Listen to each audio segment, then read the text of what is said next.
Let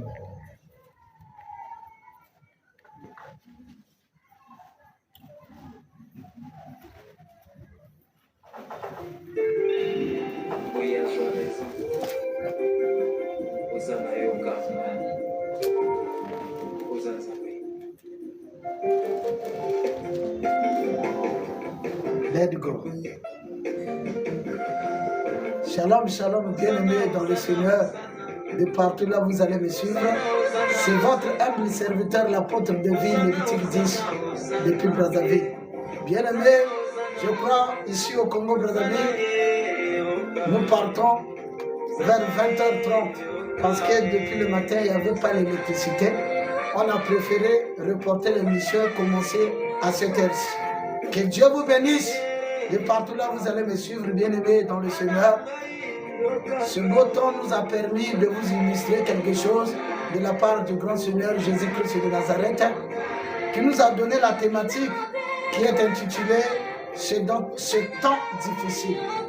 Apprête-toi, mon frère, ma soeur, prends la chaise, assois-toi, tu vas comprendre le comment, le pourquoi d'être en Jésus-Christ de Nazareth.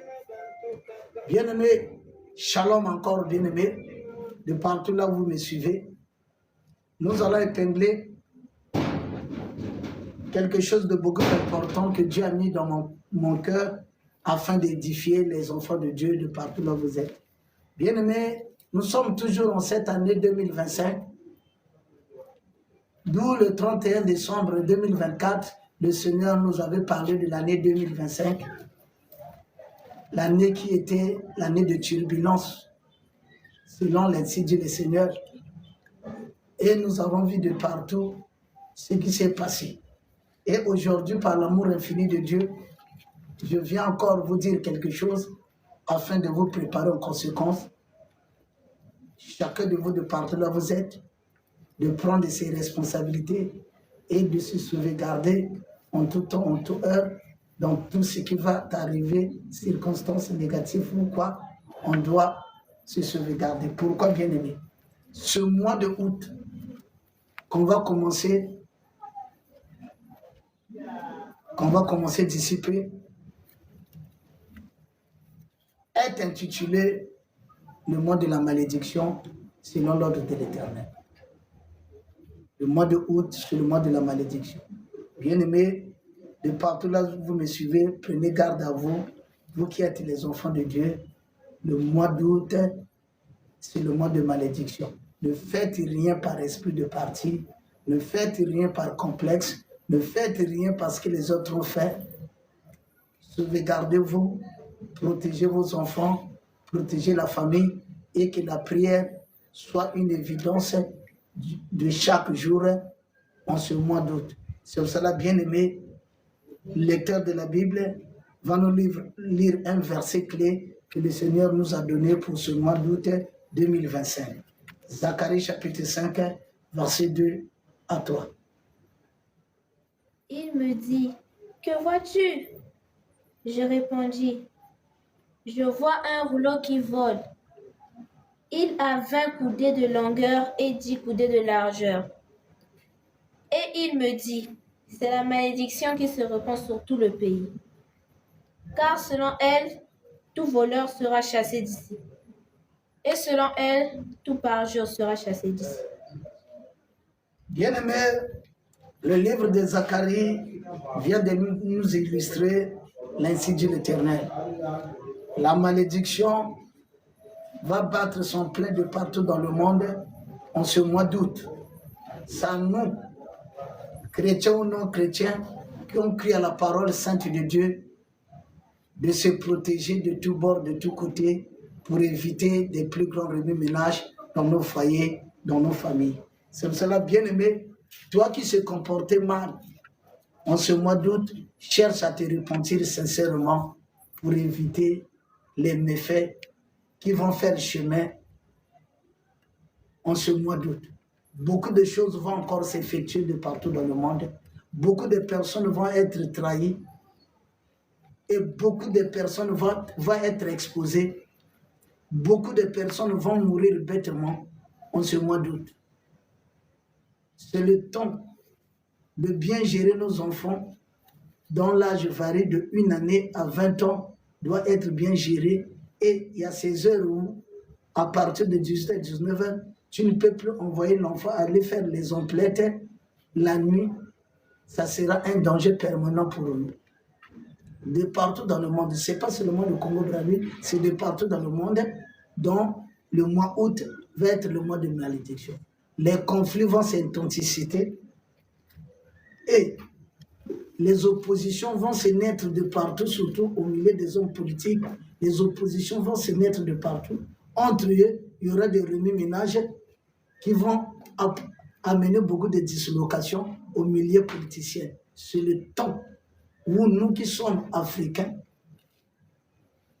de prendre conscience, d'enterrer la hache de la guerre et de réitérer la hache de l'amour. Parce que dans l'amour, on ne fait pas le mal à l'autre. Dans l'amour, on supporte les faiblesses des autres. Dans l'amour, on maîtrise nos propres émotions. Dans l'amour, on pardonne tous ceux qui ont voulu à nos vies. C'est ce que nous pouvons faire, bien aimés, pour vivre dans la paix et dans la quiétude. Si nous regardons les faiblesses des autres, en ce mois d'août 2025, beaucoup de choses vont chavirer dans nos pays et les remue-ménages vont s'effectuer de partout. Prenez conscience. Aimons-nous les uns les autres, tel que la Bible l'a dit dans le livre de Jean, chapitre 15 au verset 16. Ce n'est pas vous qui m'avez choisi, c'est moi qui vous ai choisi. J'ai mis ma sémence en vous, afin que cette sémence puisse produire des fruits dignes des enfants de Dieu. C'est le temps où on doit supporter les faiblesses des autres, maîtriser nos propres émotions, éviter des tiraillements entre nous. S'il y a un problème, asseyons-nous à même le sol, débattons de ce problème pour trouver un consensus commun. Faute de quoi, le mois d'août va préparer beaucoup de choses qui peuvent détruire nos vies, qui peuvent détruire nos foyers, qui peuvent détruire nos églises, qui peuvent détruire nos villes ou nos pays. C'est le moment de prendre la maîtrise de soi avant de faire ou de dire quoi que ce soit. Ainsi dit le Seigneur. Bien-aimés dans le Seigneur, vous qui êtes membres des églises locales, ou bien de partout là où vous êtes, vous qui êtes des chrétiens, ou les enfants de Dieu, écoutez ceci, bien-aimés. Dans chaque époque, dans chaque temps, chaque génération, Dieu établit toujours des bons serviteurs et des mauvais serviteurs. Tout c'est la volonté permissible de Dieu, tel qu'il a dit dans Matthieu. Il y a les vrais et le blé qui croîtront ensemble. La finalité, les vrais va être découpés, coupés même, jetés dans le feu et être brûlés. Donc de partout, quand Dieu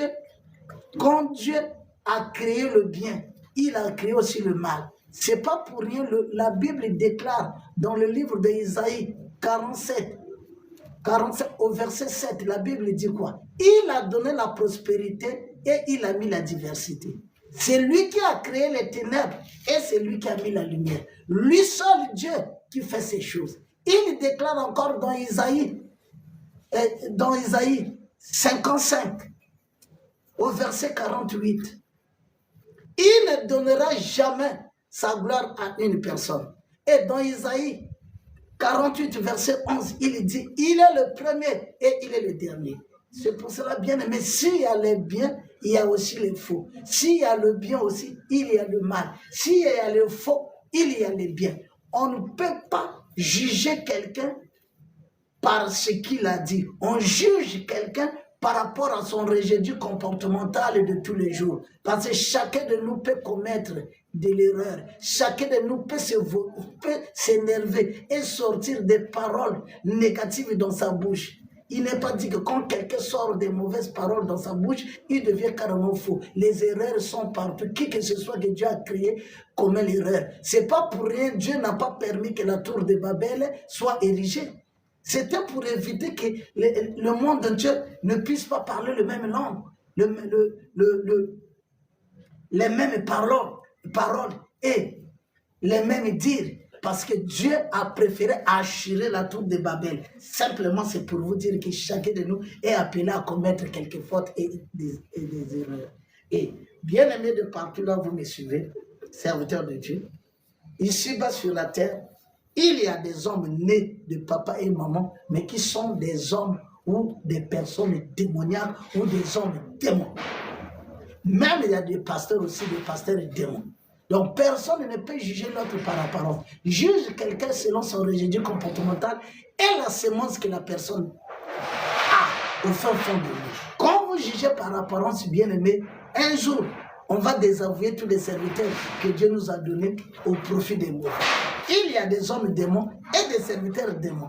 La Bible a déclaré dans le livre de Jean, chapitre 6 et 70. Que dit la Bible? Je vous ai choisi les 12, mais parmi vous, il y a un démon. La Bible parlait de Judas Iscariote, le fils de Jonas, qui devait trahir Jésus. Jusqu'aujourd'hui aussi, il y a des serviteurs qui trahissent Jésus.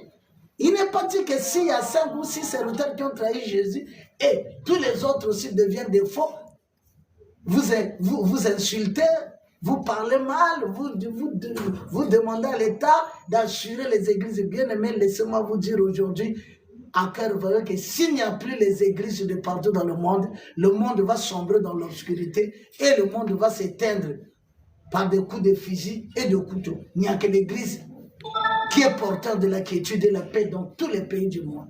Et vous dites que des pays qui ne prient pas Jésus-Christ sont bien construits. C'est le mensonge. C'est le mensonge. Regardez tous les pays qui ont respecté l'ordre de la marche de l'église selon Jésus-Christ. Sont bien bâtis. Sont bien bâtis. Regardez les pays européens, regardez les États-Unis d'Amérique qui prêtent serment par la Bible. L'Amérique est bien bâtie par rapport à l'Afrique. Ce n'est pas l'église qui a handicapé nos pays. Ce sont les humains qui ont des intentions négatives, qui bradent tout dans nos pays. Laissez l'église tranquille. Si moi, les bêtises que j'ai commis, accusez-moi. Ne vilipendez pas tous les pasteurs bien-aimés. Ça, c'est le malheur que nous cherchons dans le pays. Qu'est-ce que Zacharie, chapitre 5, verset 2 nous a dit? Le malheur, la malédiction rentre dans la maison de celui qui gère faussement. La malédiction rentre dans la maison de celui qui gère faussement. Le pays dont on gère négativement, la malédiction doit apparaître parce que c'est la volonté parfaite de Dieu. Dieu a toujours aimé la transparence et la vérité. Dieu aime l'amour. Bien-aimé, bien-aimé, je sais que le mal est de partout, mais le bien aussi est de partout. C'est pour cela, bien-aimé, il y a aussi des pasteurs démons, tels que la Bible l'a illustré dans Jean chapitre 6 et 70. Il y a aussi des pasteurs. Il y a aussi des pasteurs animaux ou pasteurs animaux, tels que la Bible l'a illustré dans le livre de 1 Corinthiens 2, versets 14 à 17. Que dit la Bible? L'homme animal ne connaît pas les choses de l'Esprit de Dieu, parce que c'est spirituellement qu'on en rend compte. Mais il y a aussi des pasteurs qui sont nés de la volonté de Dieu, peu importe leur rejet comportemental. Dieu qui les a choisis, c'est ce qu'il fera avec ses pasteurs. Comme c'est illustré dans le livre de Jean, chapitre 15, verset 16. On ne s'est pas choisi, c'est Dieu qui nous a choisis, il nous a établis. Il a mis sa semence en nous et c'est lui qui va nous gérer selon sa préscience. Bien-aimé, inutile de vilipender. Si quelqu'un peut commettre l'erreur de dire certaines choses qui déplaisent au cœur des autres, appelez-lui bien-aimé, tel que la Bible l'a déclaré dans Matthieu chapitre 15. Si ton frère a péché, appelle-lui. Dis-lui la vérité qu'il t'a dit. S'il t'écoute, tu as racheté ton frère. S'il ne t'écoute pas, appelle 2 ou 3 personnes avec toi. Dis-lui le mal qu'il t'a fait. S'il ne t'écoute pas, dis-le à l'église. Pas aller exposer les autres à l'air libre, bien-aimé. Nous sommes quand même les chrétiens. Que veut dire chrétien? Chrétien veut dire moi comme Christ. Oh, Christ n'a accusé personne. La Bible l'a bien déclaré dans Isaïe 53. Que dit la Bible? Il n'avait ni éclat, ni beauté pour attirer leur regard. Dédaigné, humilié de tous, homme de douleur, habitué à la souffrance. C'est à cause de nos souffrances qu'il s'est rendu capable. Frappé, humilié, il n'a sorti aucun mot pour se débattre ou bien pour se protéger. Cet homme a pris la forme de l'agneau simplement pour nous sauver. Pourquoi vilipender les autres? Pourquoi faire le mal aux autres? Pourquoi trahir les autres? Si quelqu'un te fait le mal, va vers lui, dis-lui le mal. Bien aimé, nous sommes les chrétiens. Le chrétien, c'est une personne qui vit à l'exemple de Christ. Le chrétien, c'est une personne qui connaît les commandements de l'Éternel, tel que la Bible l'a déclaré dans Matthieu chapitre 22. Commençons par le verset 36 à 37. Écoutez ce que la Bible dit. Matthieu chapitre 22, 36 à 37. Lecteur de la Bible, let's go. Maître, quel est le plus grand commandement de la loi? Jésus lui répondit, tu aimerais le Seigneur ton Dieu de tout ton cœur, de toute ton âme et de toute ta pensée. 37. Continuez jusqu'à 37. C'est le premier et le plus grand commandement. Continuez. Et voici le second, qui est semblable. Tu aimeras ton prochain comme toi-même. Amen. Regardez l'ainsi dit le Seigneur. Bien-aimés, repentons-nous de tout le mal qu'on a fait. Nous sommes tous les enfants de Dieu. On ne peut faire exception des personnes. Parce qu'il n'y a que Dieu qui connaît juger une personne. Nous, on peut juger les gens par apparence. Mais si Dieu a leur faveur, notre jugement va être vain. Regardez vous-même, David a été bel et bien jugé d'une drôle de façon. Mais c'était lui le cœur de Dieu. David était le cœur de Dieu parce que Dieu ne regardait pas David par la chair. Dieu regardait David par l'alliance et la sémence qui est en David. Et David était plus que vainqueur. Regardez l'enfant de David qui avait 1000 femmes, qui avait trébuché avec les femmes ammonites, Salomon. Mais la parole avait désavoué Salomon. Mais quand il y avait l'alliance, qui était le lien incestueux, qui liait Salomon à son père David. Dieu n'a pas regardé la maladresse de Salomon. Dieu a élu Salomon. Il lui a laissé un royaume à cause de David. Bien aimé, il y a ces personnes ici sur la terre qui ne marchent pas avec Dieu par la foi, mais qui marchent avec Dieu par l'alliance conclue. Par l'alliance conclue, bien aimé. C'est pour cela, bien aimé, de par là vous êtes, que Dieu vous bénisse. Cette intention qui m'est apparue, et ça m'a permis de vous dire ce qui était dans mon cœur. C'est à vous de voir. Si on se répond, on va racheter beaucoup de nos frères qui est déjà dans la perdition. Mais si nous mettons là pour les insulter, on ne va racheter personne. Que Dieu vous bénisse de partout là où vous m'avez suivi. C'est votre humble serviteur, l'apôtre de vie, Lévitique 10, 3 phases depuis Congo-Brazzaville.